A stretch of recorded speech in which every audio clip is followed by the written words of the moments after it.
Today is Wednesday, March 6th, and this is Citrus TV Now. I'm Dillon Brendle. Here are today's top stories. A Women's Experiences Around the World exhibit is now open. You can see books and artifacts that exemplify the roles of women across all cultures. The goal is to represent and celebrate women. The exhibit will honor International Women's Day on Friday and stay open for the rest of March. You can find it on the first floor of Byrd Library. Chancellor Kent Syverud is receiving recognition for his 11 years of service at SU. The Chancellor was honored with the 2024 Hesburgh Award for Leadership Excellence. The award comes from the Teachers Insurance and Annuity Association and the American Council on Education. Syverud was thankful for the award, writing, "I'm grateful to be recognized by my peers for leading at a time of transformational change for Syracuse University and higher education." Tully's Good Times wants to build another drive-through location, this time closer to Syracuse. Famous for their tenders, Tully's already has a drive-through in Oswego. Now they want to bring one to Route 31 in Clay. It would go into the now empty Workouts Health Club. Some residents are expressing concerns about traffic in the area, but Clay Town Supervisor Damian Oltakowski says the restaurant is working to have as little impact on the roadways as possible. And it might be a good spot for future Micron workers. The microchip factory is taking another step towards completion. National Grid have asked state regulators for permission to run 2 new power lines. The lines can provide the same amount of electricity as 2 million homes. This is the first time a utility has made a public, detailed plan for how it will serve the megafab. Micron says it will pay the vast majority of the previously estimated $18 to $31 million cost of the project.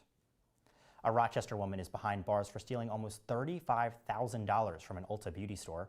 Police say 30-year-old Raven Walton took fragrances for about 2 months. Her last theft was back on February 7th. She's been charged with 5 counts of grand larceny and 2 counts of burglary. Walton is also banned from all Ulta locations. Coming up, the latest effort by Governor Hochul to combat crime in New York. What she announced today after the break. Fancy pants peanut butter? A big screen television. You haven't even bought a sofa yet. A motorcycle?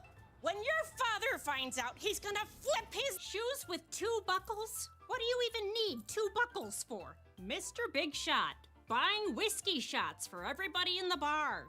From the looks of it, I'd say nobody even remembers. Feed the pig.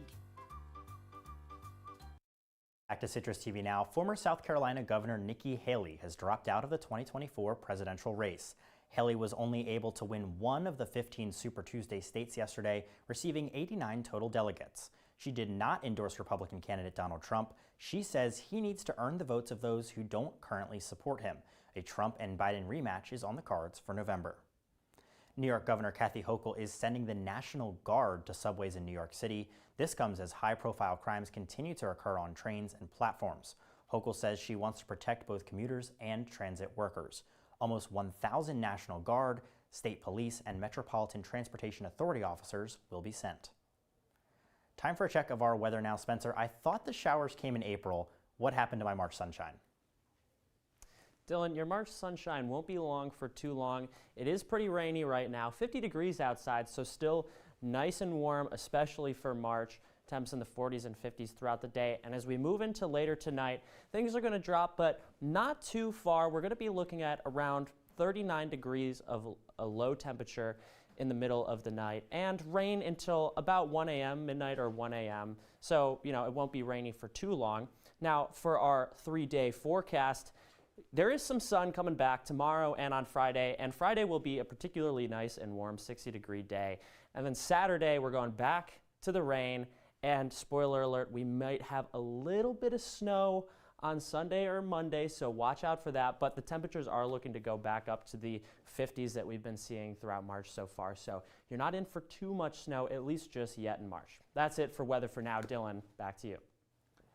Thank you, Spencer. Coming up on News Live at 6, students are being taught to edit Wikipedia pages. You're skeptical, I know. Citrus TV reporter Tyler Oldana will break down why they're doing this and how it hopes to make one industry more equitable. Really interesting. That's all the time we have for you today on Citrus TV Now. For more of the latest, follow at Citrus TV News on X and Instagram. I'm Dillon Brendle. The news continues in an hour with Zach Richter and Max Williams. We'll see you there, Syracuse.